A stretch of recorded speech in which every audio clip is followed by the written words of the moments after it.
Ever feel like, your birthday's got this, like, theme music, like a soundtrack playing in the background? Hmm. Interesting. Well, today we're taking a deep dive into one listener's request, January 31st, and let me tell you, this one's a ballad, but with some serious, like, power chords thrown in for good measure. I love that. It is kind of wild how much we're drawn to those like personal meanings tied to birthdays, right? Totally. It's like we want that date to like unlock some secret truth about ourselves. 100%. So for this deep dive, we're cracking open Adam's birthday book, and get this, it calls January 31st the day of the poetic song. Talk about setting the bar high, huh? Right. That's pretty intense imagery. For real. And it doesn't stop there. The book says people born on January 31st, they've got this deep need to be heard, to be seen, and if they're not, watch out. Because they can get, a little unhappy. Yeah. I feel like we all know someone like that, maybe even ourselves sometimes, right? Totally. And, that desire to connect, to have their voice heard, it speaks to, I think, a certain sensitivity, much like a poet, right? Yeah. Carefully choosing their words to really make you feel something. Oh, for sure. But here's a bit of a twist. The book also says January 31st folks can be total social butterflies 1 minute, then retreat into their shell the next, especially if they get hurt. So it's that whole thing of wanting connection, but also needing to, like, protect their heart. Right. What are your thoughts on that kind of delicate balance?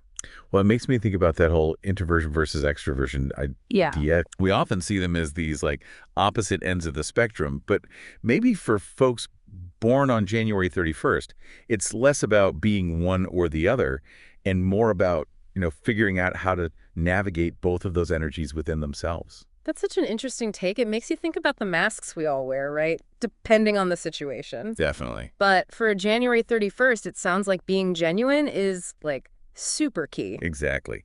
And you know what? That actually ties into another claim Adam's birthday book makes about this birthday.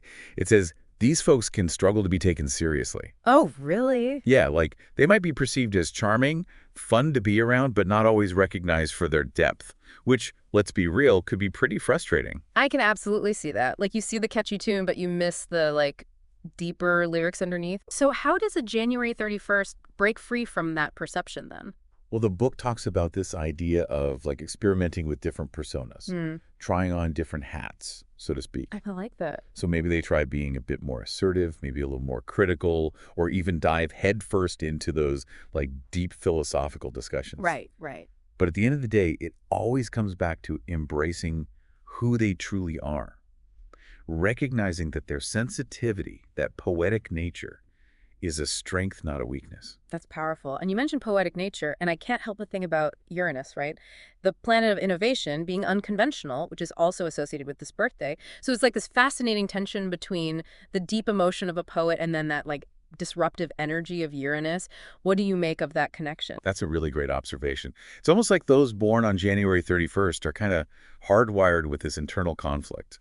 There's the desire for stability, for routine, symbolized by the number 4, which is also connected to this birthday, but also this like innate need to shake things up, to break free from the norm. So less about being predictable and more about being true to themselves, even if that means a little bit of chaos. Exactly. It's all about finding that sweet spot, that balance between structure and spontaneity. Yeah. Which, let's be honest, isn't always easy. No kidding. Speaking of structure, the book also connects January 31st to the Emperor card in tarot. For those who aren't familiar with tarot, can you give us a crash course on what that card represents? Absolutely. Yeah. The Emperor's all about structure, about authority, about leadership. He's the one who brings order to chaos, sets those boundaries, and commands respect. Think of someone who naturally takes charge, someone with a vision and the willpower to make it a reality. So it's like the Emperor's the architect of their own life. Right. Designing it with, like, intention, purpose. Exactly. Yeah.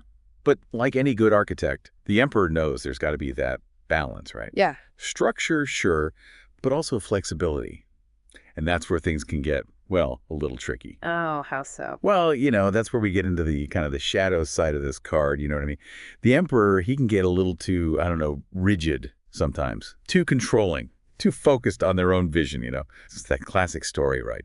Power and how it can go wrong. Yeah, like the difference between a leader who inspires and a dictator who just, like, demands. Exactly. And this really connects back to what Adam's birthday book was suggesting about January 31st individuals. Like that whole tyranny thing with the Emperor, It might actually show up as the pressure these folks feel from, like, everyone else's expectations. Oh, interesting. Yeah, like always trying to please others, get that validation. Makes sense. It's like they need to be seen and heard, but then they're vulnerable to what everyone else thinks too. Right. Trying to write their own song, but someone keeps handing them like sheet music for a polka or something. Uh-huh, yeah.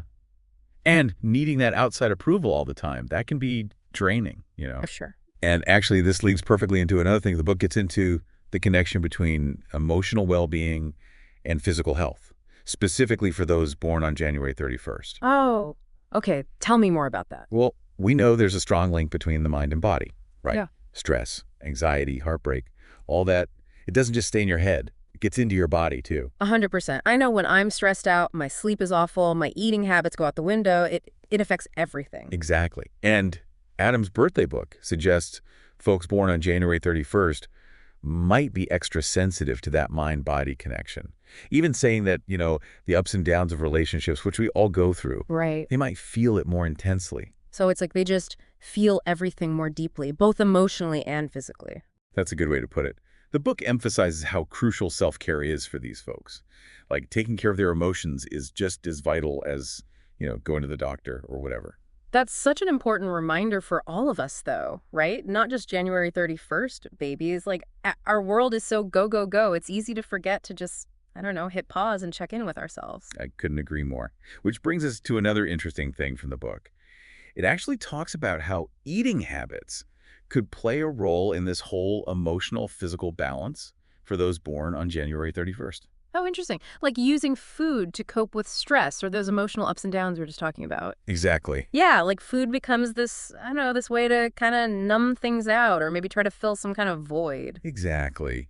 And while, you know, Adam's birthday book gives us these ideas about, like, potential health stuff, it's really important to remember these are, like, super general. Everyone's different, you know? Totally. It's like reading a horoscope. Some things click, others not so much. 100%. Yeah. Especially when we're talking about health.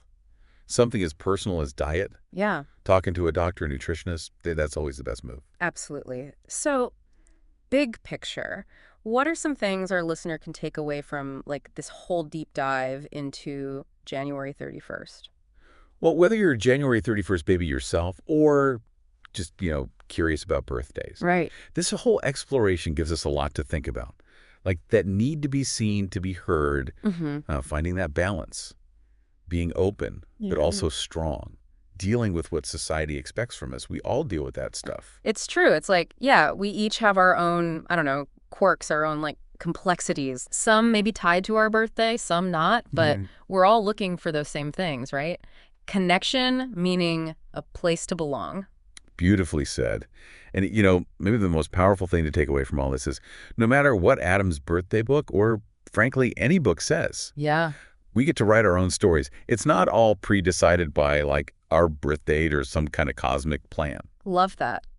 So as we wrap up this deep dive, I'm left wondering if our birth date is like the first line of our story, what's going to be in the rest of the chapters, right? Yeah. What choices will we make? What kind of legacy are we going to leave behind? Now, those are questions worth pondering. They sure are. Thanks for diving in with us, everyone. Until next time.